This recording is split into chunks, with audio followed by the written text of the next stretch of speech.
My phone says 3. Alrighty, I'm going to call this meeting to order. Welcome everybody out. First order of business is to approve last month's minutes. So if there's no discussion, I'll take a motion to approve. I have You do? comment, Okay, yep. go ahead. My suggestion to have an economic impact study wasn't included in the minutes. We don't have to put everything in I know, the but I'd minutes. just like that in there, please. Okay. Alright, so with that amendment, do we have a motion to approve? We approve. Second? Second. Motion made and seconded. All those in favor say aye. In Aye. favor. All those opposed? Motion carried. Minutes are approved with the amendment. All right, so our speaker today is Larry DeRay. Larry, if you'd like to come up to the podium, there's a microphone up there, and thanks for coming in. Hi, Larry. Hi, thanks for having me. Actually, if you want to sit there, it'd probably be more comfortable for you too, and we can see you. I'll go. Is there a mic there? Is it that? Yeah, that's it. I know, I keep looking for one too every time I go up there now. Well, good evening, Good afternoon, Mr. Chairman, members of the commission. My name is Larry DeRay. I'm the new, as of 29th of June, town manager of Chestertown, so I'm happy to be here. Needless to say, I inherited some things that are ongoing and good, and some other issues that I think we're all equally well aware about. Vacancies in our shopping center and some issues with short-term vacation rentals, et cetera, that I think the town and the county have opportunity to work together on, and I look forward to moving forward at least a couple of those initiatives and at least being an open source over there on Town Hall for anything that staff needs to bring forward. So I'm happy to answer any questions or anything else you need from me. What brought you to Chestertown? You know how there's push and pull on everything? Chestertown's its own pull. And frankly, I was happy to get out of where I was. So, but otherwise, it's a good organization, and I'm pretty confident that, it's a transition after 30-some years of manager, so that's a new experience for everyone. But I'm pretty confident we'll be up and running and fully versed on some of those issues and be able to be a full partner with whatever it is that the county staff and this commission might request of the town. What's your background? I read a little bit in the paper, but I can't remember. Career local government. In Maryland? All over the place. I did my master's in public administration at Chapel Hill. So I was a town administrator and community down there for about 3 years. Made my way back to the Midwest, where I was village administrator there for a few years. Spent 5 years in Cape Charles as the planner, the interim manager, the manager, and then the ex-manager. And then just about 3.5 years in Federalsburg from where I just came. So seen a little bit of everything. Seen the tourist town, beach town, sort of classic next ring suburban Chicago. Small towns is basically what I've spent my career in. I've never really been part of a large organization or a large population, always about 5,000-6,000 people or less. So I feel real comfortable being here. And I understand some of those issues. And I've been on the Eastern Shore since 2012. Welcome, we look forward to working with you. Thank you. So tell me what you think about the shopping center issue, because I've talked to people about that, and it's like a no-win. If they're empty, the owners don't seem to care, and they don't want to take lower rent. And so can you tell me a little bit about what the structural problem is? I think there's a few things that are going on. Now, whether those are structural problems or whether those are sort of specific to, like the Kent Plaza site, it's maybe another story. You've got a row of drive-throughs right there on the street that seem to be doing pretty successfully. And yet the little takeout restaurant didn't succeed. So is that a customer is that a market-driven customer choice, or are some structural issues with tenancy and condition of the building, things like that? Certainly there's enough parking to support a restaurant. So, but that's typically one of the things you hear. We can't get enough. Right. A restaurant can't succeed because we don't have enough parking. There's plenty of parking. And then, sort of the bigger footprint there. My understanding about the People's Department Store, now, we had People's, I was saying Cape Charles, in Accomack County, there was a People's Department Store that closed. It became Gorman's for about 2 weeks. Then the pandemic came. It shut down. To the rest of my knowledge, nothing else opened up there. So I don't know. I mean, if you look at the People's Department Store footprints and see what's been successful in and out of those footprints, is that shopping center really any different from other places that have had that department store that serves that demographic with that number of square feet of retail, blah, blah, blah, that's been successful or not? And I don't know that. I mean, it's kind of, the sense I get is it's kind of traumatic. All right, it's a psychological wound more than maybe even it is a financial wound. But you can't keep the Chinese restaurant. Well, what's wrong with a place that can't keep a Chinese restaurant? You can't fill a department store. Okay, well, how many places are filling department stores? So maybe it's as bad as, at the worst end, people think it is, and maybe it's not as bad as people think it is, just because these are bigger trends. So, I mean, that's what I look at from that shopping center. You just go up the street, and that other shopping center seems to be doing pretty well.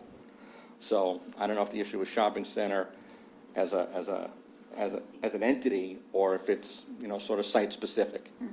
But, yeah, it's terrible to lose a Chinese restaurant, right? I mean, that's the thing. That could be, Of what, Paula? right, Rental rates. yeah.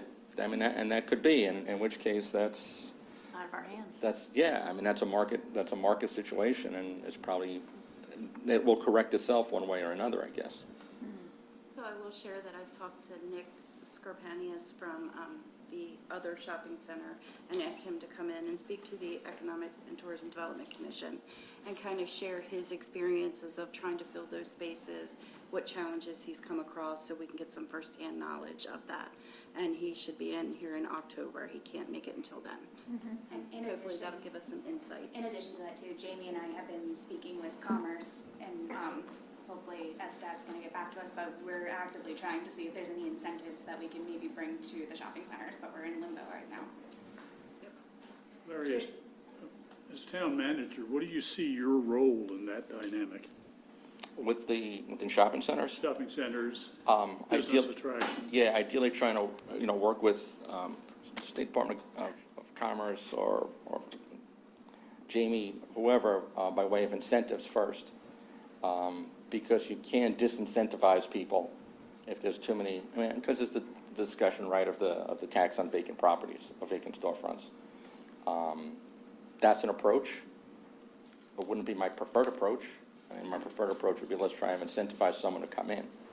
And, we'll see what those incentives work at. And again, it's corporate America has got the data already, and if they can't profit from the footprint, they're not gonna come in, sort of regardless of what the carrot is, because the carrot isn't gonna be big enough to offset what it is that they might lose. But manager role would be certainly look for as many incentives as we can. If someone comes to the town looking for regulatory relief by way of zoning or water and sewer, something on the utility side, that's certainly something to be interested in entertaining, because that's what's in our control, that's what's in the town's control. Like Project Restore or whatever, that's elsewhere, Jamie, have you reached out to the owner of the shopping center? Yes. And have you gotten any kind of response? I have. There's two gentlemen that I have spoken to from there, and, my main focus was let's get those properties listed on the county site, which also then shows on the state site, so the State Department of Commerce has access to those, and the community has access to those properties. Currently, they're not listed. I was told they would get back to me, so I'm waiting again for someone to get back to me. I mean, I will follow up, but it's probably going to be not next week, the week after. Has it been a while? About 2 weeks. Yep, about 2 weeks. The rumor around the area is that they don't really want to fill spaces. And so they haven't been open to discussing rental easements or anything like that. I understand from another story that was published recently, I think in the Spy, that the woman who runs the nail salon there is paying over $3,000 a month rent. which is, as a landlord, as a commercial landlord, sort of blows my mind. How anyone can afford that in this environment. So, I've heard those same rumors, obviously, and I may have even started some of them. But I would say, I would say that there's not much we can do in regards to how much they offer the property for. I guess what concerned me is that none of them are listed anywhere as available for space, and that other people have reached out, as well as myself, to the sign, call the numbers on the signs and don't really get a response, or you get a response days later with no follow-up. So that's concerning to me, so. It is But we're going to noticeable. work on that. Yeah, it is noticeable, at least the signs have gone up. The leasing available signs have gone up around the property. Good. Because, again, I don't have total recall on everything, but I think even maybe 3-4 weeks ago, there weren't that many. Now there seem to be a good half dozen. And that's a start, but I mean, you have to lay eyes on it to know it. It's not something you can find, your You website. find it online. Right. And that's how people look, so Right.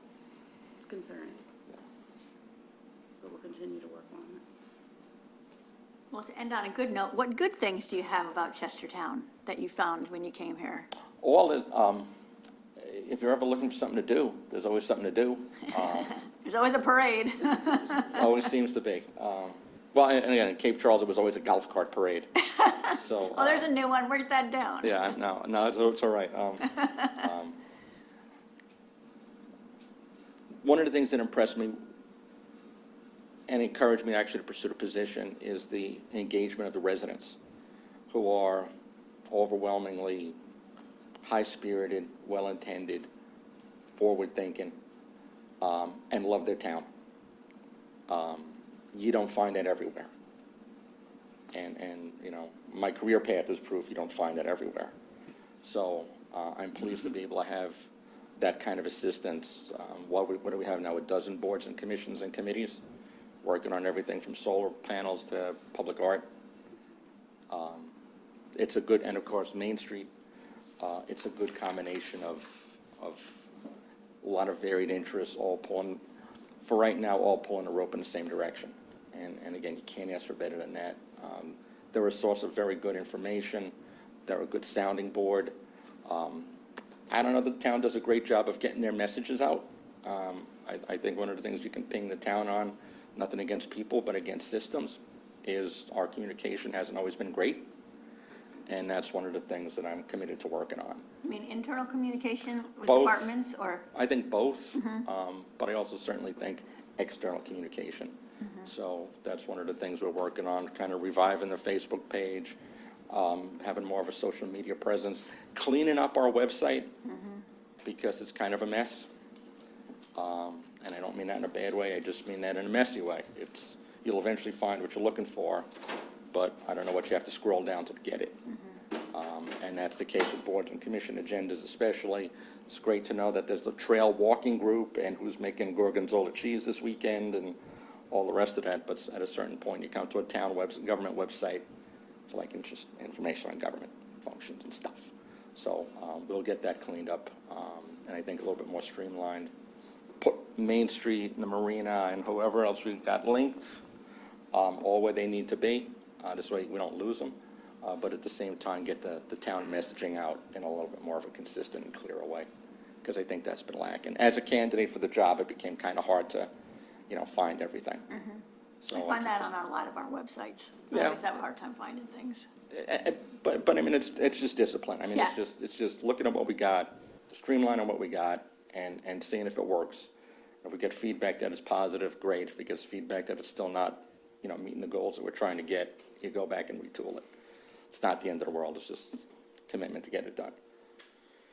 But I think that, frankly, that's one of the biggest challenges out of town hall is communication on a lot of different levels.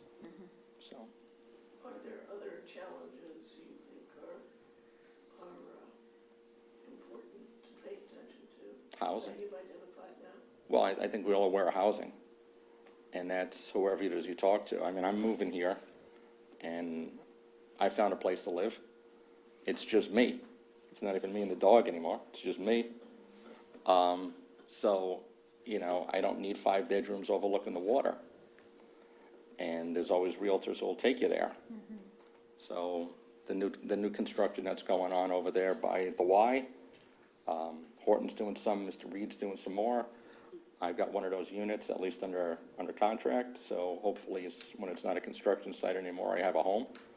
But again, it's that 1,200 square foot 3-bedroom, which if you're an assistant professor coming to the college or a respiratory tech coming to the hospital, you don't find a place like that to live. It's hard. So I think that for you know, the sort of support systems for economic development, housing is obviously one of them. I think we do a good job with utilities. I think we could do a good job with public safety. I don't think we do a particularly good job with housing people in town who want to live in town. I understand Chestertown was considering amending its permitting process for accessory dwelling units. Is that Ongoing, yeah, ongoing, drawing board? yeah. And by way of reminder, the Planning Commission is updating the town comprehensive plan. That kickoff was on the 19th of July. And at that meeting at Planning Commission, we had all of 2 people, all of 2 members of the public show up. I was one of them. So here we go again with a little bit of discouragement, because that's important. And that's going to be a probably year-long process, and that's something that's going to need to go out into the neighborhoods and come and talk to you folks and all of that. And, you know, first meeting to kick off, there wasn't much of a kick. But I think we have time to work on that. And again, that'll be an opportunity to address system issues. But the housing is understandable for everyone. And there's nothing wrong with folks living in Kent County. But I mean, again, if someone's looking to work in town, Dixon. Hold on.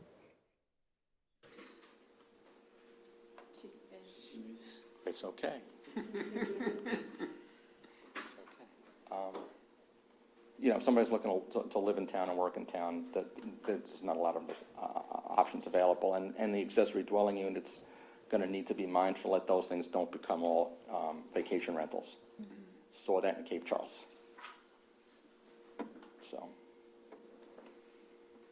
it's good. It's a good thing. There are people who would live in an apartment above the garage. You know, it's not for everybody, but I mean, it's for a population. You know, and that population deserves to be addressed and have some options that are either by right or with some reasonable conditions.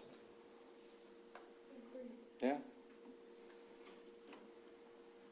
Any other questions? Well, I just have one thing I was going to bring up later, but I saw in the Spy, local resident John Munson. Did you see that article in Spy? He's an author, activist, former addict, and he wanted to have a community center on an empty lot in Calvert. He's interested in doing that, which sounded very interesting as an opportunity. I didn't know if anybody had reached out to him or seen that. Well, check that out. I'm not, and off the top of my head, I can't tell you what zoning would allow. Right, but just, But, yeah. you know, it'd be a great opportunity for those neighborhoods to get something going there. Yeah. Because we always we focus on downtown Chestertown so much that we don't want to forget the other parts of the area, of the town. Right. And we have had, Mayor and Council on Monday night had a presentation about homelessness and some of the options to address homelessness, whether these pallet villages that are popping up. I think there were 2 in Delaware. And one of the things I wanted to, I just mentioned it, so it's at this point still in the thinking out loud stage, so I'll think out loud with you folks as well, is to look at CDBG as affordable housing for pallet villages, because I don't know if CDBG, Housing and Community Development, would recognize that kind of housing as something that they would look at, you know, as an affordable housing option. And I don't know that, so it's sort of a task I've assigned to myself. Because if it's something that's viable, but we can't get state assistance for it, it's not going to happen. Right. It's not going to happen here anyway. So. Well, thank you, Larry. Great to meet you. Nice meeting you. We look forward to working with you. You know where to find me. Thank you.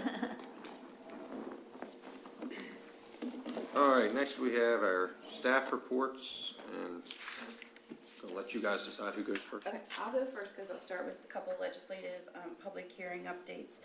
We actually had a public hearing last night for the Arts and Entertainment District tax credit. So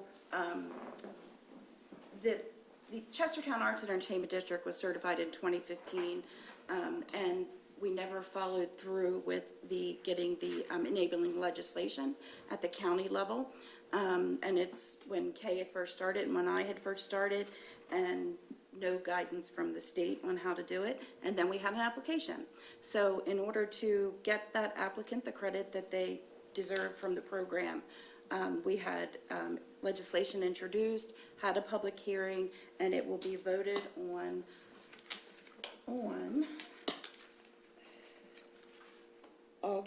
September 19th will be the vote. So the public hearing's already taken place on that. So, and then the other thing with that is the Arts and Entertainment District is going to have to be recertified in 2025. Every 10 years they have to recertify.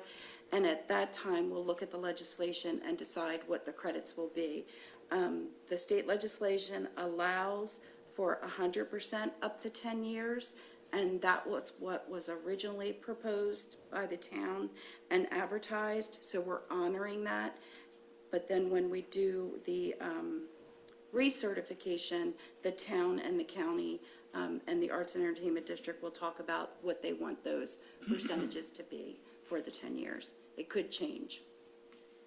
Is the Arts and Entertainment District entirely in Chestertown? It is. And it's basically 51 acres in the historic downtown area. And I believe it is the exact as the historic district. It's a little smaller. A little bit smaller. Thank you, Nina. But I will add, Paula, actually, that we have Chestertown is one of the largest A&E districts, at least in the state. Most A&E districts are like a block long or a neighborhood in Baltimore, or, something along those lines. So we have a pretty How would large. the tax credit work? I'm sorry? How would the tax credit work? So before we move on, I'm going to answer that. But also, I know that there's been talk with the Kent Cultural Alliance and Hester is the Arts and Entertainment District Manager to expand that to further up High Street. So I want to make sure I share that. So the tax credit, it's more than just the property tax credit, but the property tax credit, like the enterprise zone, is the one that people utilize the most. And it is 100% of the increased assessed value as a result of upgrading the property for arts and entertainment purposes. And they give you the guidelines for that. Trying to see if I can find the other. There is also a tax credit for sales tax if the art is produced and sold at a location within the Arts and Entertainment District. They can get a sales tax credit as well. So there's other credits involved, and I believe there's also an income tax credit. That's all handled through the comptroller's office. This is the only one that's really handled at the local level through our Office of Finance. Does that help? Is there a limit on how big it can be? You said it's going to expand. The Arts and Entertainment District, I'm sure there's certain criteria, like with the with the enterprise zone, it has to be priority funding area. So I'm sure with the Arts and Entertainment District, they have some of those same parameters. But I would say there's also other things, like you have to have artist studios within a certain distance. So I'm sure there's other parameters that I have not paid attention to, because honestly, that tax credit, I usually refer them to Hester or John to talk about that, and they do the same with the enterprise zone. It's because we're the administrators for those programs. So the second piece of legislation, I'm sorry, I'm getting used to new context, guys. Second piece of legislation is residential sprinkler property tax credit extension. We introduced this in 2019, and it allows a new home that has to put in a sprinkler system as part of the legislation that was passed at the state, up to a $5,000 credit on their property taxes over a 3-year period, and it sunsets on December 31st of 2023. So we're putting in to extend it another 4 years. So that was just introduced last night. And public hearing will be held on August 22nd. And then it will be voted on September 19th. And we have had 26 homes take advantage of that, new residential properties take advantage of that credit. It's a way to help reduce the costs and get first-time home buyers into a new home. Checking the math, Jamie, that's $5,000 over 3 years, not $5,000 a year for 3. So it's your property tax, let's say your property taxes are $1,000, and so you could do $1,000 for 3 years. Let's say they're $2,000, you would get $2,000 the first year credit, $2,000 the second, and the third year you'd only get $1,000. So it's up to Always that totaling 5. 5. Yes, yes. Is that based on the cost of the install? It's not, it's a flat credit. The install of these sprinkler systems are well above the 5,000. They're 10 to 15,000 is the estimates that was back in 2019. They might be more now. That was back in 2019. And I've got a banker here saying, yeah. So it significantly added to the cost of a new home, so we thought that would be a way What is to the funding incentivize. source? The funding source is property tax credit abatement. Okay. So it's county revenues, and it is strictly county revenues.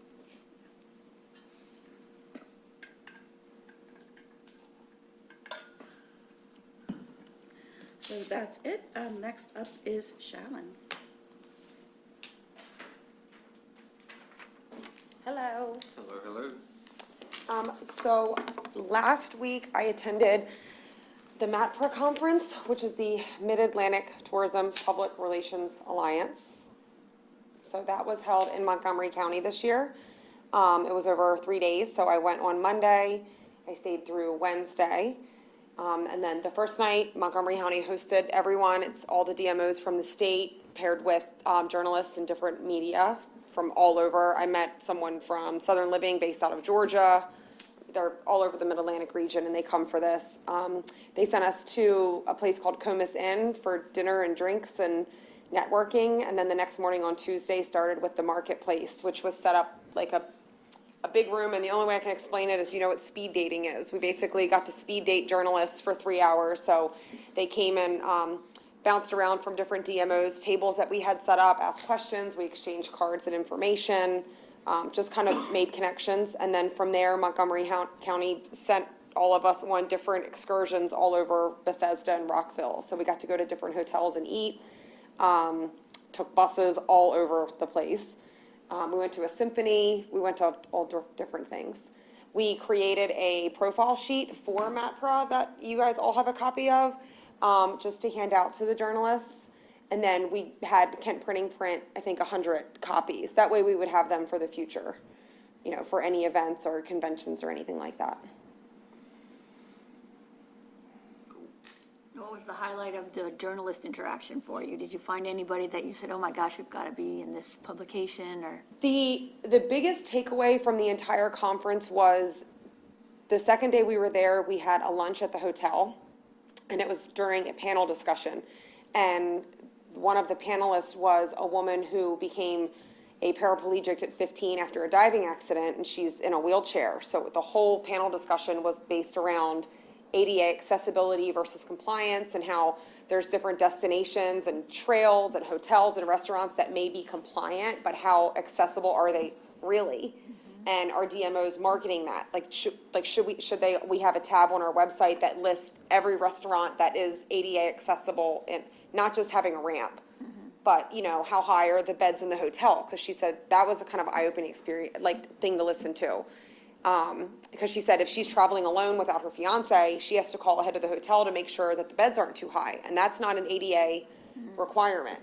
But it's a requirement for her, especially if she's traveling by herself. So Jamie and I kind of had like a brief conversation about it, and it's something that we're going to look into, trying to develop a list or a database on things that are accessible. And that was the biggest eye-opening experience from that trip. And it wasn't, you know, I immediately knew that we were lacking and that we didn't have it on our website, but that was every DMO, I mean, and everyone kind of felt the same way, like, man, we've never really even put much thought into it. So that was kind of a big deal. Yeah.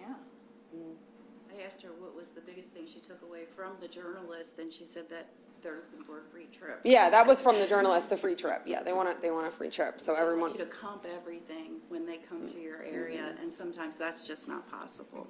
So, Yeah, and working with, when we have hosted journalists, and we do, and we work with our community partners, and that's, and that's fine, but we're, such a small county, when we ask Tallchester Marina once or twice for something, then there's not a big pool to pull from. So I think it is harder for us to ask for our partners to comp us things for free. So that's kind of where we struggle with the journalists. Yeah. But I did meet a lot of people. They seem, very interested, like they would love to come.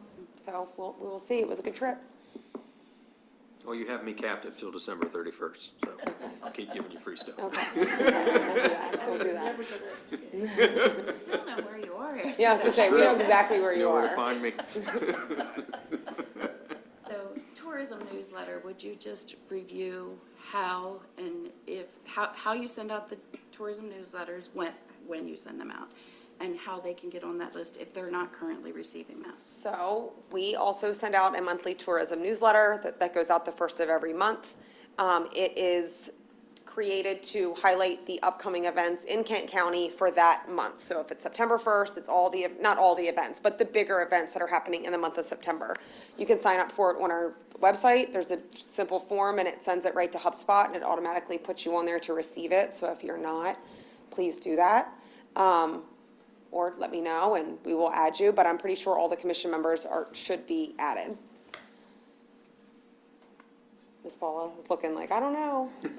How do you monitor that, whether it's successful or hitting targets, or what We are have your targets? Katie can explain HubSpot better.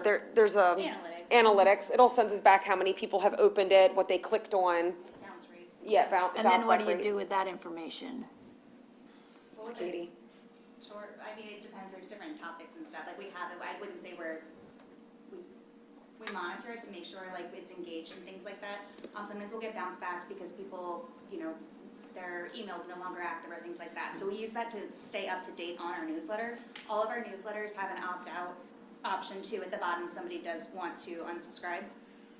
But with Shallon's, like she said, hers focuses on events, and she also includes native content monthly about it.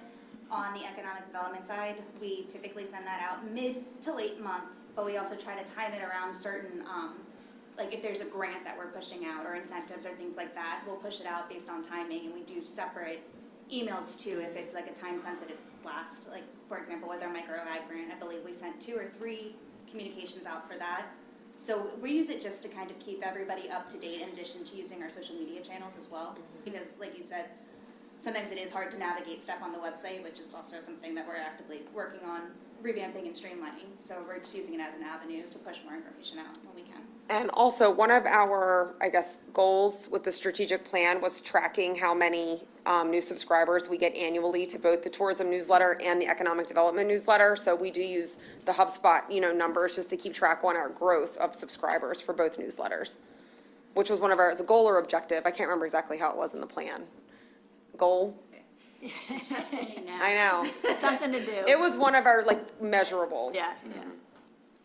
How do the two compare, like newsletters? Yeah, subscribership wise. All right. There's more on the tourism side. Need my laptop. Yeah, there's definitely more on the tourism side.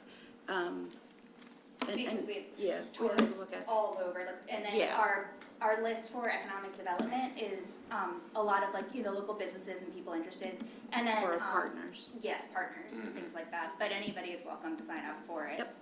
But they both have done very well with subscribers. Like we crushed our goals. Yeah. We didn't know what to expect because it was new, So, so we'll have to raise as that goal of next time. June of this year, from our, where are we? Economic development newsletter count was 496 subscribers.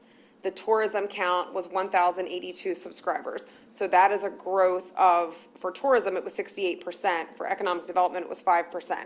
There was a big jump in the tourism one because we had added so many people after the New York travel show And the DC show. and the DC show. So when we do Mako, And MatPro, we added some, so you'll kind of see big jumps in the percentage with that, but it's still, regardless, it's still good and it's getting our information out there.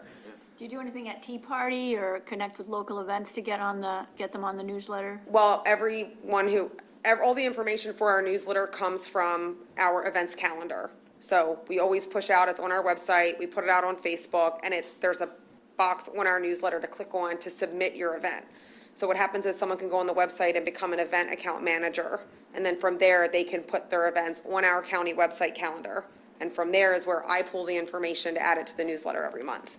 But I was thinking of getting the people. It's not like specific to Tea Party, but like, for example, for the month of May, Shallon will have on the events, like that will definitely be like one of the, it's usually 6 events she lists, but she pulls, so it's definitely listed, but we don't do event specific, if that makes sense. So, but the answer would, I understand what you're asking, like at Tea Party. Yes. The answer is no. That dreadful booth where you stand there and try to Yeah, get the people. answer is no. I just wondered if it worked. And I can tell you that I've done that in the past, but that was before I had the tourism hat as well as economic development, and it was not worth it. Yeah, I Yeah, didn't. people really just wanted, and I'd done it twice, actually.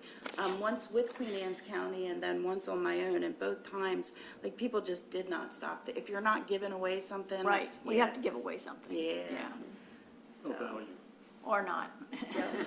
Yeah. You never know, but, yeah, it's tough.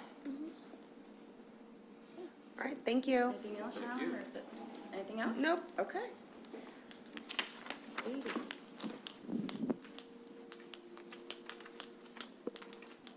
Ooh, Rose, how can I get to you?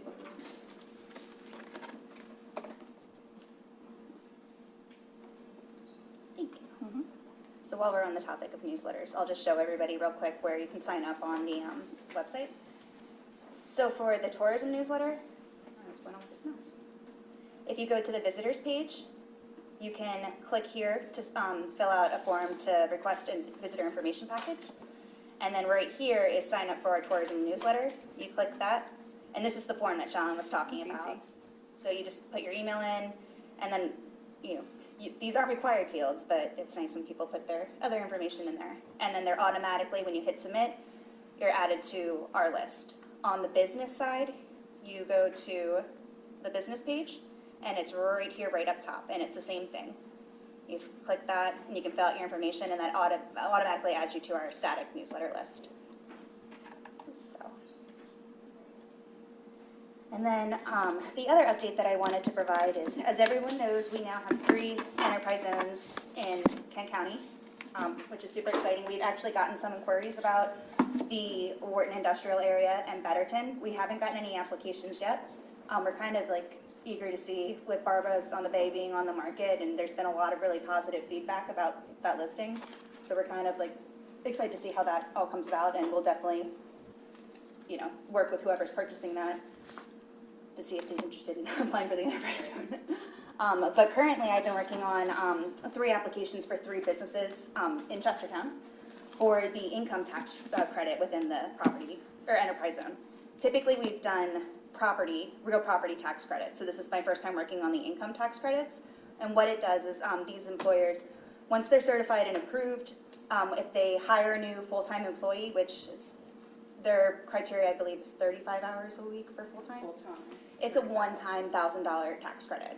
And so some businesses are looking to hire, 4 to 8, and other businesses thinking hiring 2. So we're working on that, and we're also working with Commerce to get some clarification on when that tax credit will actually kick in for these businesses. So we're waiting to hear back about that. But Do you find that the enterprise zone credit is actually attracting people, or do you think it's like 50-50 people who are going to come here anyhow and then they get the tax credit? How do you measure the success of that incentive?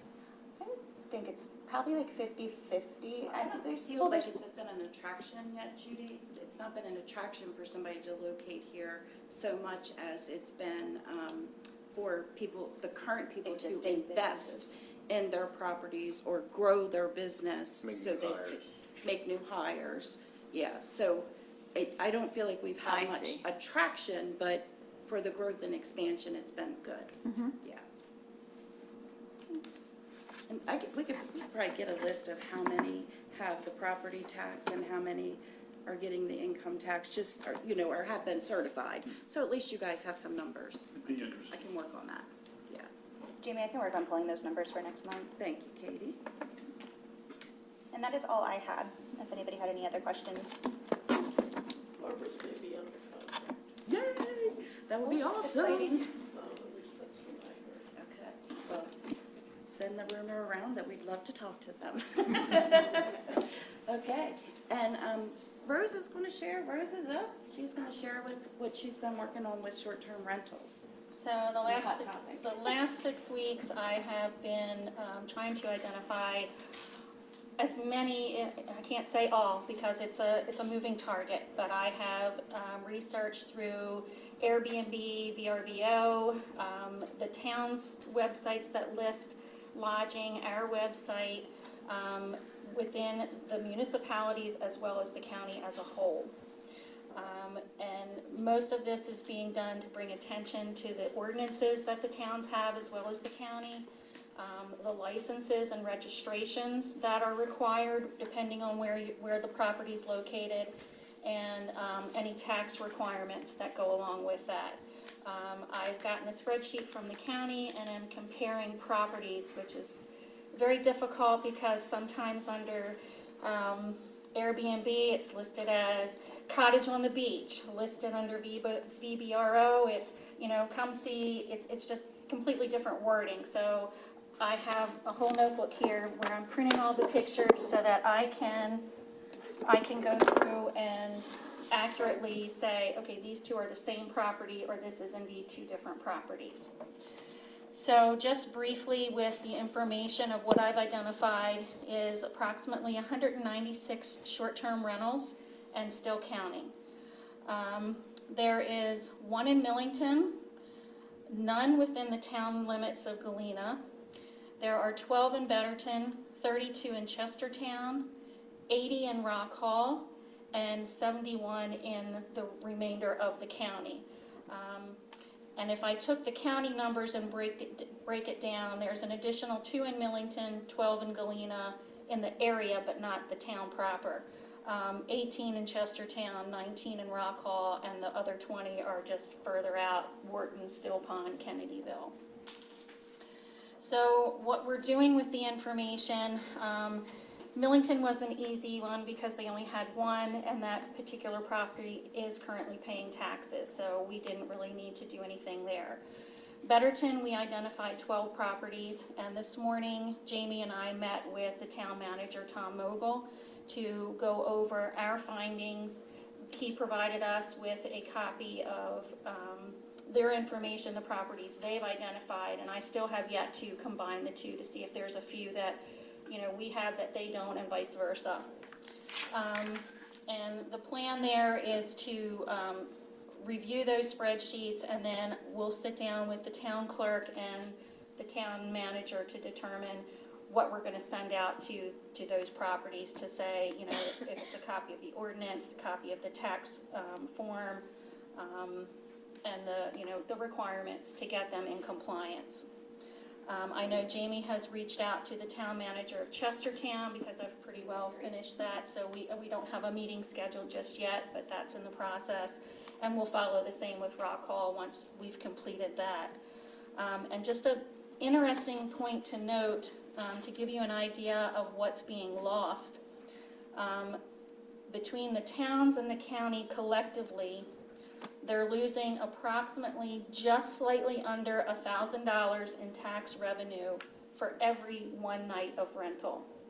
So if you multiply that, just to say, if you had every weekend booked for 2 nights a weekend, you're looking at $104,000 for the year.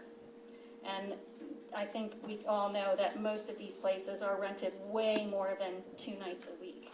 So just an idea of what we're looking at, and hoping to get something consistent by meeting with the towns, that we can have a consistent policy and a consistent procedure, and update our website accordingly, and get the word out that it is a requirement to pay the taxes, and see where we can go with that. Excuse me, Rose. How many properties were in Chestertown? Within the town limits were 32. that I've identified. I can't guarantee that that's 100%, because I Googled one the other day, I forgot what it was called, and it brought me up 2 other properties listed by the same way. So that's why I resorted to pictures, so that I could say this is the same house and this is a different house. We would love to see the Chestertown list that I'm told exists, but I've still never seen the animal. I think I might have that in my Okay, that'd be great. I'll be checking my Send it, yeah, because Rose can go through it, and then maybe there's some she can find that we don't have identified. And if you would Great. keep me copied on some of Sure. that stuff. It's an important issue we need to work on. Sure. I commend you on the effort. I think it's a real benefit to the localities to have that information. Thank you. And the goal is, we've been approached by different software vendors who kind of identify these properties. And like she said, it's taken her 6 weeks just to get this far, and it changes every day. There are some vendors that do this work. Some of them do the enforcement side as well, but we need to look at the cost of that compared to what we think we might, we'll be able to recover, thank you, lost my word there, that we'll be able to recover to make sure that it is worth it. In the past, we've been told if you do full-blown enforcement, 100 properties would take a full-time equivalent employee. And we've already identified close to 200 here. So you're talking about 2 full-time equivalent employees. And with the county budgets and the town budgets, I don't see that happening. And you're not going to get it for $104,000 either. So you would be losing money. All right. Any other questions there? All right, thank all of you for your reports. So moving into unfinished business, the grant program brainstorming, which has been the micro ag grant. We talked about that last time and coming up with some ideas for what we could do with that program going forward. And I can actually get this kicked off because I brainstormed a little bit and came up with an idea. And I brought handouts. I was going to email them to everybody, but I procrastinated. So Charlie's missing out. Do you have one more, Aaron? Oh, Oh, wait, I have 2. Never mind. I got it. I got it. It was stuck. Thanks. Nothing personal. so last time I just mentioned the idea of focusing the grant as a tourism grant, and I just kind of riffed on that and expanded that a little bit. And I stole a bunch of this language from the micro ag grants paper, but basically now going forward, this idea would be that it would fund businesses that attract tourism spending, and the priorities are all part of the micro ag grant. That's all the same, except it'd be for the tourism sector now. The eligible applicants, so I said that they could operate any business in any industry sector as long as it engages with tourism. So instead of just focusing on one industry, it would open it up to pretty much everything, I would think. So I threw some examples in there of who could take advantage of it, and it would still be ag with agritourism, restaurants, retail, manufacturers could do tours, lodging, charter fishing, hunting, marinas, museums, all that stuff. Event venues. And then for the projects, this is kind of the same as the micro ag grant as well, but it would, marketing would encourage tourism spend. And then I put the capital improvements or the technology innovation would somehow be usable as a tourism benefit, like it would somehow engage with customers that could be tourists and things like that. So that was kind of. I like this, Aaron, and this is good because this gives me something to take to the Upper Shore Regional Council meetings when I meet with the other counties. I know that, and there's some technology on here too, which is one thing that Cecil County wanted to try to promote more technology innovation. But the transportation, do you see that as a eligible spend as well? I didn't think about it at the time, but Okay. yeah, absolutely. Because I think that's a really important one. We're doing the seasonal shuttle as like pilot programs, but we don't know if that's going to be able to continue into the future. So having something to replace that and having a business actually operate in that space would be awesome. So you're thinking that you're gonna talk the Upper Shore Regional Council into changing the ag grant into this topic? Is that the Sure. plan? Originally, that was the plan, Judy, so that's a good question, because originally we were going to talk about, did we want to continue with the ag grant program, or did we want to make it something else? The last conversation we had, and it was since our last meeting, we might be able to still do both. Who's the we? We, Kent, Queen Anne, Cecil. But you and met then with the them? Director from the Upper Shore Regional Council. Yes, we meet quarterly. And you discussed this program with them at that meeting? Yes. Is that what you're saying? Yes, yeah. And we talk about all the projects that we're working on collectively.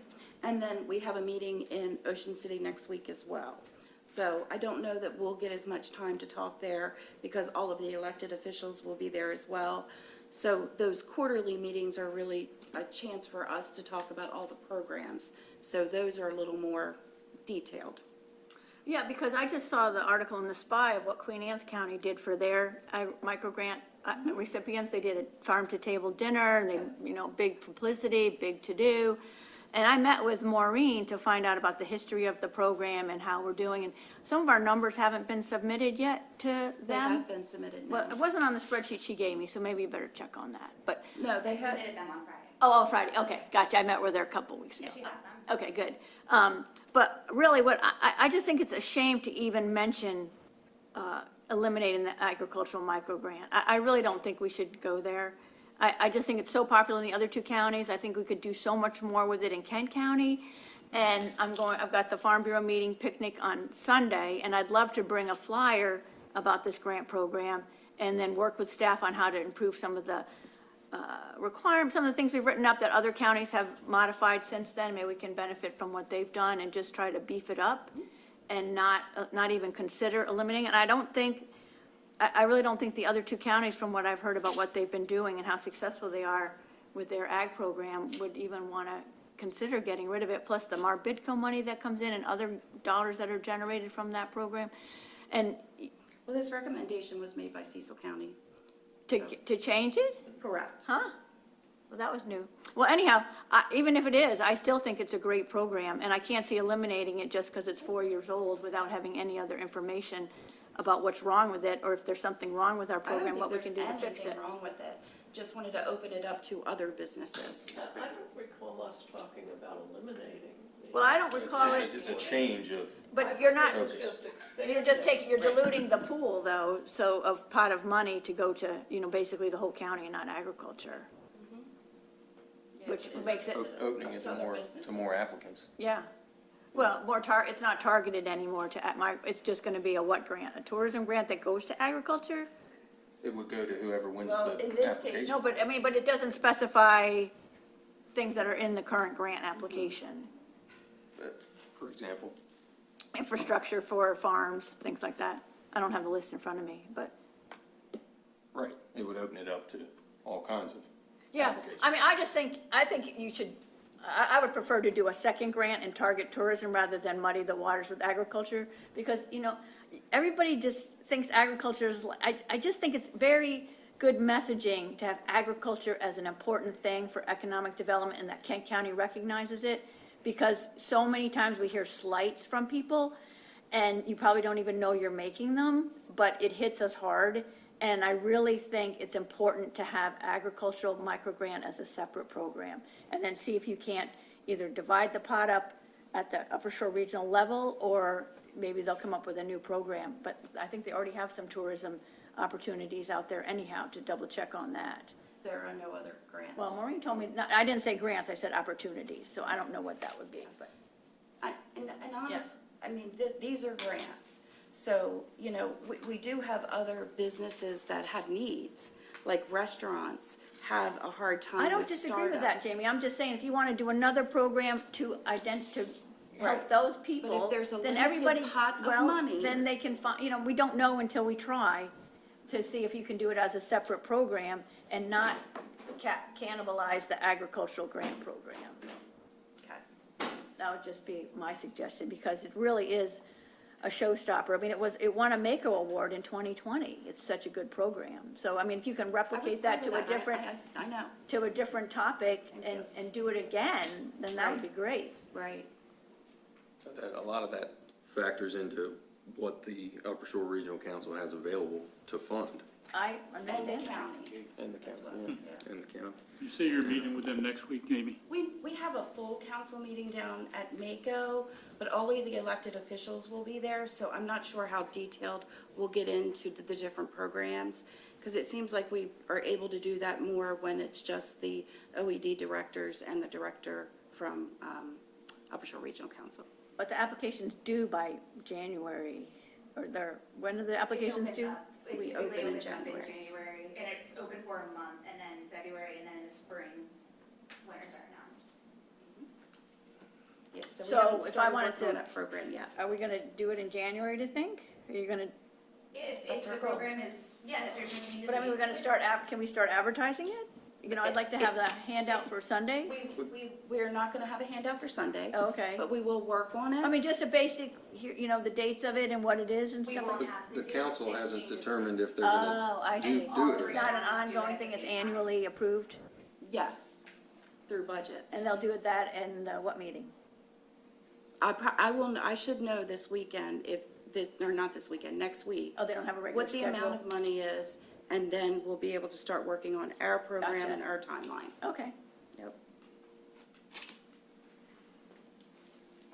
Does anybody have any other ideas for what it could be, what the grant program could be?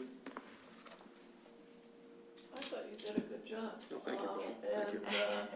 And I second the addition of transportation to the list of eligible businesses. Do you and your colleagues ever talk off-cycle on a single-purpose thing that might come up Yes, like this? all the time. But also, there's gotta be time for that too, so. I also would suggest that as we look at priorities and opportunities for distribution of grant funds, that we also take into consideration other grants that are available to different sectors. Because the ones that are least served, it seems to me, that are a priority for us, ought to be, at the top of the list. Oh, you're exact, and that's why the micro ag grant was created. Because there are some manufacturing grants through the State Office of Commerce. There's different tech grants that are available through TEDCO. So there's other entities, and we do push that information out too. But the micro ag grant was something where we noticed that there wasn't a lot of grant money going out.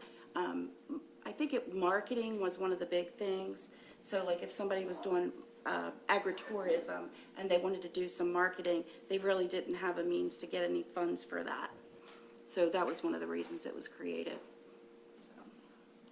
I noticed the details had a lot of marketing focus in Yes. the grant Yeah. details. Paula, do you have an idea of what you think an underserved sector would be? Well, I think the transportation Yeah. thing is definitely underserved. That takes so much money. I mean, that's been the problem with transportation, all the Well, pilots and grants everything. The grants are limited, and, there are just so much you can get per individual. I know, what I'm saying is the need is so big to get anything functioning. But we're also talking about, a marketing-focused program. No, I'm just saying transportation is a big So dog, that's all. let's think outside of the box with transportation. So what if somebody, like Joe Smith down the road wants to start Uber, but he doesn't really have the funds to start? Like perhaps, $5,000 of seed money would get him started, and then that would get more Uber drivers within the county. Or, and I'm just using Uber, that might not be the right term, but some of those type rentals, I know we've got M&M's shuttle service, I'm trying to think who else, we got Jag Cab. Yeah. So, maybe just a little bit of seed money would help some of these people that want to do transportation for profit. We're not looking There's to, who's on the fence about it too. or somebody who's on the fence. It might push them to go ahead and start that business. And then we would have more options in Kent County. But the other ones I think that have been underserved are like hunting guide services and agritourism folks. Those are the ones I would, and to some degree museums too. Don't have a lot of opportunity. Yeah, and all that marketing is very important for all of them to get their client base. Right. But one of the things we do know is that the hunting guide services do bring tourists and a fair amount of money. A lot of that honey can be tied in with the ag micro grant. I'm sorry? That could be tied into the ag micro, a lot of farmers do that. That's what we're talking about. No, I'm just saying you could expand the current program, just put a couple of these under there, like agritourism's already part of the ag micro grant. We're just trying to look at the bigger picture. I'm just, yeah.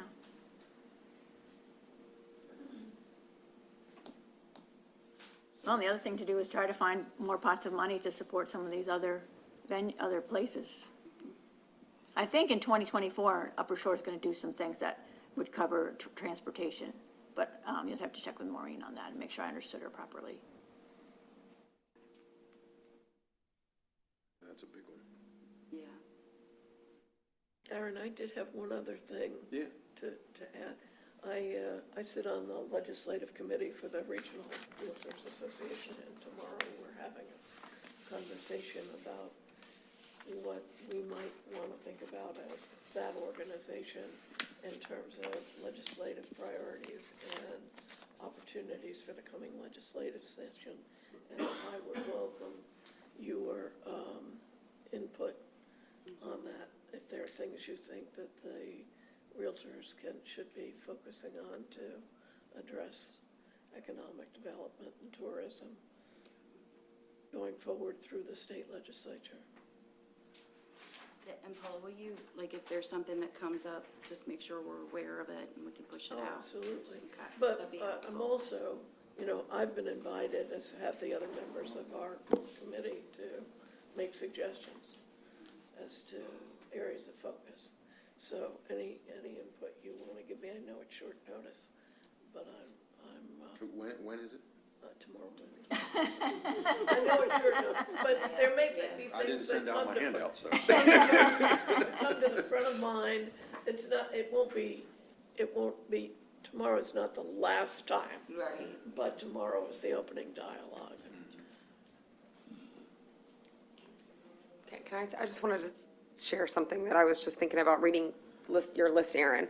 So, my first year with the county, I sat on the board, kind of unofficially as like the admin with the review committee for the micro ag grant. And then this last year, I actually reviewed them with Katie and we scored them. And I think as far as like the conversation of getting rid of ag, which I don't think that was the conversation, just kind of expanding upon it, it's really not that big of a stretch, like going off of your list and just going from the businesses that applied and were awarded just this last year, like the tours and tastings. I know Crow had an application. Restaurants, Modern Stone Age Kitchen was awarded. Hopkins Game Farm applied last year or the year before. They were awarded last year. So I don't think I think opening up to, and especially, I'm all for opening up to tourism-based businesses, but I don't think it's a huge leap to say it's not just ag anymore. We're gonna open it up to other businesses that have needs, but still include ag. Like, we're not excluding them. So I just thought, just going off of Aaron's list, and based on what we saw last year, I don't think it's that big of a leap. Right. Is my thoughts. But unless you call it tourism, and then then the ag community won't know that it's for them, probably. Well, I mean, I don't know how the Right. verbiage would be, No, but I I'm was just just saying saying, if it's right. just a grant for local small businesses. Right. Or however you guys do it, but I just don't think it's a big stretch to say we're jumping from ag to including some of these other ones, just based on who applied and who was already awarded before. It's not that big of a difference. And I do think there are some other businesses, just from conversations that we've had in our department, that need love. So I do think that's important. Because the other side of it is we're gonna have those businesses that are like, hey, you guys have done ag for so many years, kind of what about us? I mean, those are conversations that we have on the other side of that. So I think that's important to know too. And that was, when I was thinking about this, I was like, how can I include as many sectors as possible? You know, Yeah. And the title is important, but I agree with Judy that the word ag should be in it. Okay. And maybe it's long, but ag and agribusiness, agritourism, run a second line, but have the focus ag, and all these other things are a part of that, Most of them are already listed. already covered. I heard all of it, so I will definitely talk to the group the next time we get together. Good job, Aaron. Thank you. cool. Well, if there's no other discussion of this, I'll open it up to any other unfinished business we might have. Oh, and Paula, would you like us all to just email you with any kind of suggestion? Any suggestions? Do you know of anything on the horizon under the real estate, I'm sorry, I should have asked this a minute ago, on the horizon under the real estate umbrella that we should be concerned about? Paula, is there something that you know is going to be pushed? Well, That I might think the affect issue of us? affordable housing and how to Okay. address that is on the docket. Okay. Taxes are always an issue, and what's happening with the, what could happen with allocation not allocation, but the levels for recordation and transfer taxes for residential real estate. The focus really of the group is on residential real estate and what impacts that market and residential property owners. And so those are the chief areas of focus. It's too early for pre-files. Pre-filed legislation that's already been drafted, and I don't think so. I haven't heard anything yet, Dick. I don't know So that usually they're I hear when accepting. they start. there's a point at which they do. Right. Yeah, I haven't heard anything, so I'm thinking we're not there yet. I think what my understanding is that the regional groups and the state association are putting their heads together on how to, really approach the next legislative session. So I think it's a little early for pre-files unless somebody out there in the legislature has There's some a pre-annual bone legislation. they wanna chase. This is just thinking out loud, and I don't have a suggestion really, but thinking about what Rose has found with all these short-term rentals and coming through the pandemic, I think you see it a lot where, people buying houses specifically for short-term rentals is competing with people who want to buy primary residences. And I don't know how you Well, I think address that you issue, raise a but- good point, though, that there are a lot of issues surrounding the short-term rental market and the sort of phenomenon that, the burgeoning use of properties for those purposes, and that probably is something we should look at. What we're hearing from all the vendors is, of course, when it was new and it kept going up, and they were seeing more and more of them, and then during the pandemic, it shot up. But now it's starting to level off and even come down a little, because there's also some unintended consequences for the property owners. Like, they didn't expect their house to be trashed. They didn't expect somebody to clog up the toilet. They didn't expect, so some people are pulling their houses off. So we're hearing that it's leveling off and declining a little, and they expect that trend to continue. The decline. Yeah, a slow decline, but a decline, Judy, yeah. Well, in new business, we've got a land use ordinance update. Jamie? Yep, so I just wanted to share with everybody where we are with a comprehensive rezoning update.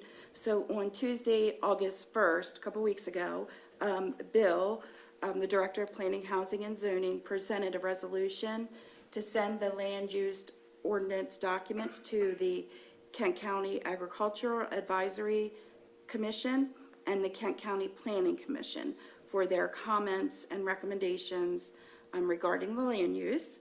The proposal is to revise Chapter 222, which is the zoning of the Kent County Code, It's also known as the land use ordinance and part of the comprehensive rezoning. There's a copy of the proposed draft land use ordinance document, and I sent you guys the track changes copy, but there's also a clean copy available under that August 1st commissioners meeting if you wanted to see a clean copy, or if you need help getting it, I can help you with that. So it is, the copies are there. Mr. Mackey shared that the goals of the comprehensive rezoning included reducing the length of the document and making it easier to navigate. Graphics and matrices were added. So it does appear that it hasn't been reduced much, but when you look at the word count, the word count was actually reduced by almost half. So wanted to share that. The zoning districts were reduced from 17 to 12. Some definitions were added and processes were streamlined. Agritourism and weddings were added in AZD by special exception. I know we've talked about that before in this, so I want to make sure everybody knew that that's being added. The signage ordinance was reformatted and restructured to be content neutral. And and the county commissioners agreed to forward the land use ordinance to those two commissions. So that's where we are. Cool. I can give you a little bit of an update. Okay. At the last planning commission meeting, That's right. they accepted the delivery of this new document. And the commission indicated that it wished to, before making any specific decisions or recommendations relative to anything relating to the agricultural zoning, that they wanted to hear first from the Ag Commission and their views on those on any changes. And it's likely that we're going to look at the document in piecemeal, because it's 380 some pages of stuff. So we haven't quite decided how that's going to roll out, but that's the likely progression. And it could take a while before there's a total response from the commission. Yeah, I know there was a recommendation to put a moratorium on zoning text amendments until final adoption. I have a little concern with that, just because we're 6 years into this now. So how much longer? That's my concern, but the county commissioners will have to vote on that and take a position if they want to do that. So we'll have to see the way that falls out. And if you want your zoning change, you have to submit by the end of the year, right? And so that has to do, so I guess that's the second part. The first part was the language change. The second was actual parcels being rezoned, correct? So that's the second part of that. But I think they're saying until final adoption. I'm not sure, Paula, do you know the answer to that? Final adoption of that document, or final adoption of all the rezoning of the parcels as well? Because that's a good. I believe it was, I don't think they were that specific. Okay. The motion was to put a moratorium on text amendments until the work on the zoning land use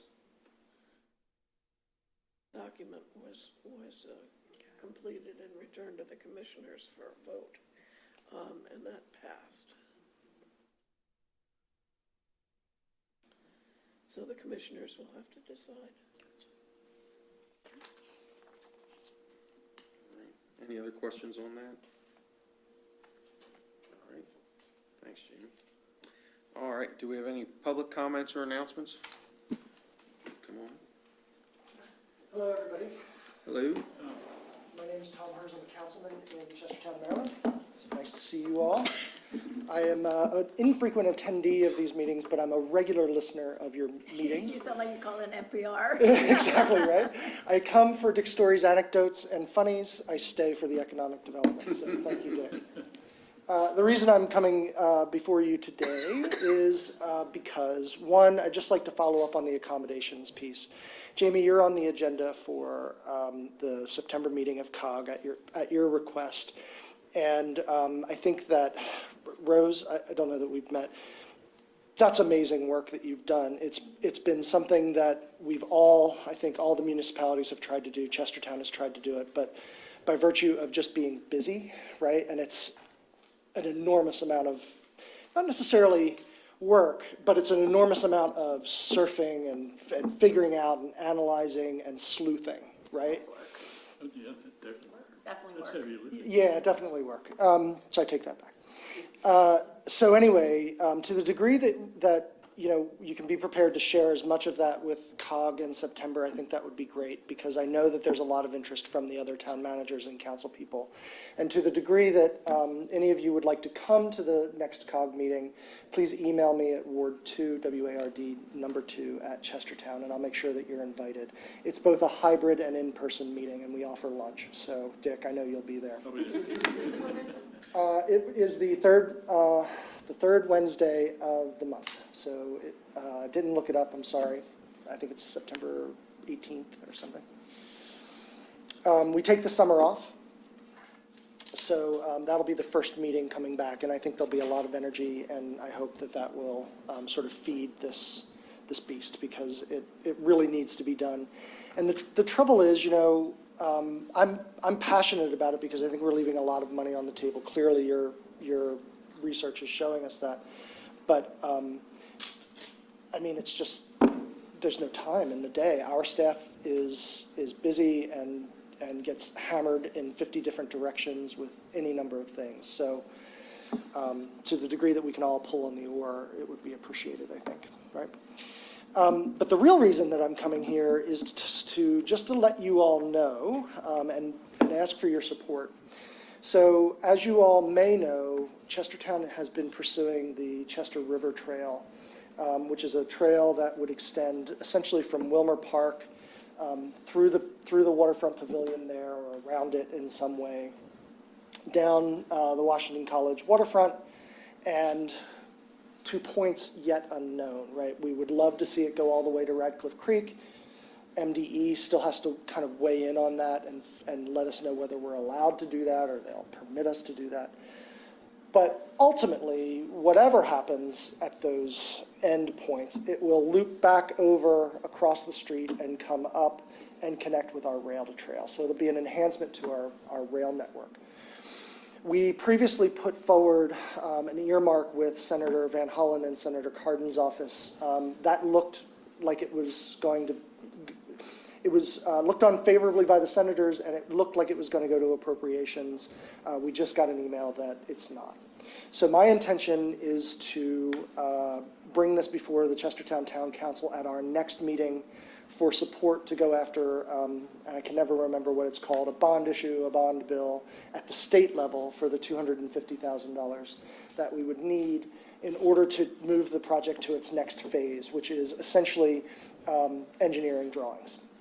Like legit, stamped, approved, ready to go, basically making the project a shovel-ready project. From that point, we would be able to move forward with finding money through any number of agencies and grants and whatever.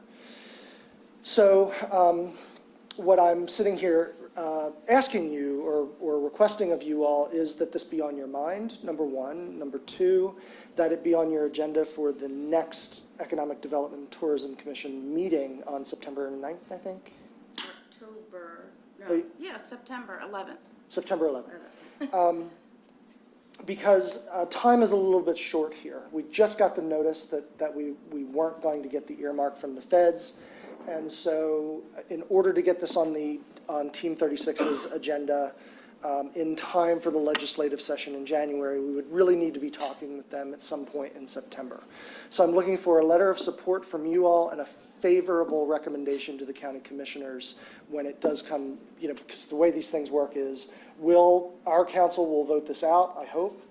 Once that happens, we'll move it to the county commissioners. They'll, I hope, vote it out favorably, and then that will move it to the delegates' desk so that they can start working with whatever departments they need to work to get it formatted properly. So this is coming for you, Jamie. I try and let you know when I'm doing stuff like this. I would it's say just keep us, in the loop with Yeah. paperwork and information about it, Yeah, in writing would be helpful. Absolutely. And then that way I can send it out to the commission. yeah, this all just happened, and because timing is short, I thought that this meeting would be opportune to just let you know that this is headed your way, right? And if anybody would like more information about, what the trail is, where we think it's gonna go, whatever, I'd be happy to provide any of that information to you. Project that Jim Ogden has been working on. Jim's got a lot of projects. This is related to that. It's probably the crown jewel of that rail network that he envisions. But this has been in the works for a long time and predates any of the Recreation Commission ideas. It is very complicated to get done because it involves waterfront and critical areas and all that other stuff. So while I think it is fair to say that the Recreation Commission approves of this project, has incorporated the notion of this project into their planning, it's already past them. The council's already sort of said that they want to do this and that this is an important thing. The Chestertown is picking out a piece of that big project and saying, we want this to be ours. Is that a correct? I'm not going to quibble. I just don't, Jim, the Recreation Commission's plans aren't approved, right? They're ideas at this point. This project, though, is approved as far as it goes, right? Like we've worked with Eastern Shore Land Conservancy to get initial drawings done. We know basically where the thing is going to go. Washington College, to their credit, has worked with us cheek to jowl to get the easements where they need to be. So we are at that phase where we're ready to really engage with both the state and, state legislators for funding, but also MDE to get the thing sort of approved and shovel ready.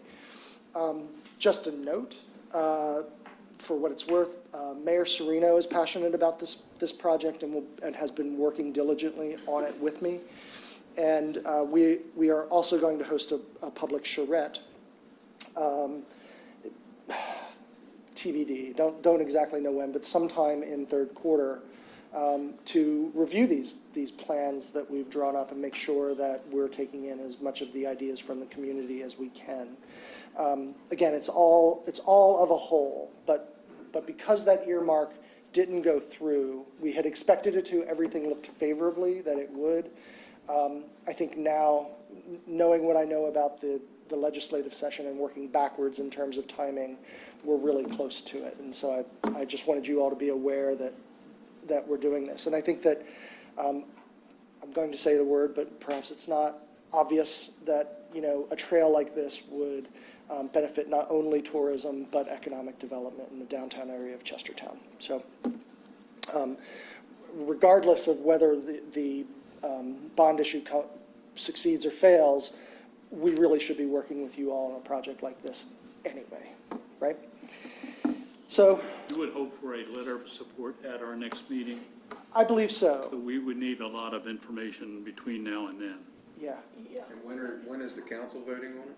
Council will vote on it, I hope, at our next meeting. I'll put that on our agenda, and what we're voting on, just to be perfectly clear, is not the project. The project is already well underway.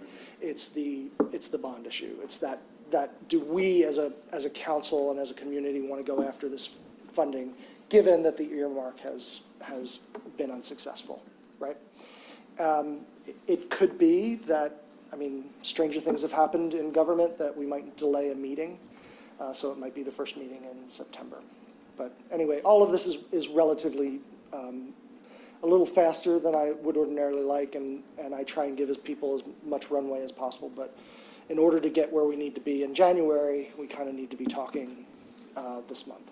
And then, Just so I'm clear on the direction of the letter you're requesting or proposing, is this a letter in support of presumably your application, Chestertown's application for That's right. bond funding? That's right. That's right. And it may be, we might need to look critically at what I'm asking here and say, maybe we don't need the letter of support in September. Maybe what we need is a favorable vote by this commission to the county commissioner saying this is a worthwhile initiative. Maybe that's what needs to happen. and a letter of support to follow, right? But I think that the more that we as a group of, clearly engaged citizens who all have a vested interest in economic development in Kent County, the more that we're working together on a project like this, the better off we all are. And then I had just one other little piece of business that came up while we were talking about this. So talked about low-income housing and the problem with housing. As you all know, as you all may know, I've been very active in housing and homelessness issues for about the past year and a half. Dawson Hunter and I hosted a few housing, we called them symposiums or conferences, but it brought a lot of people together who thought critically about these problems. And one of the initiatives that I think has gone by the wayside, I would happily stand corrected, is a housing study for Kent County.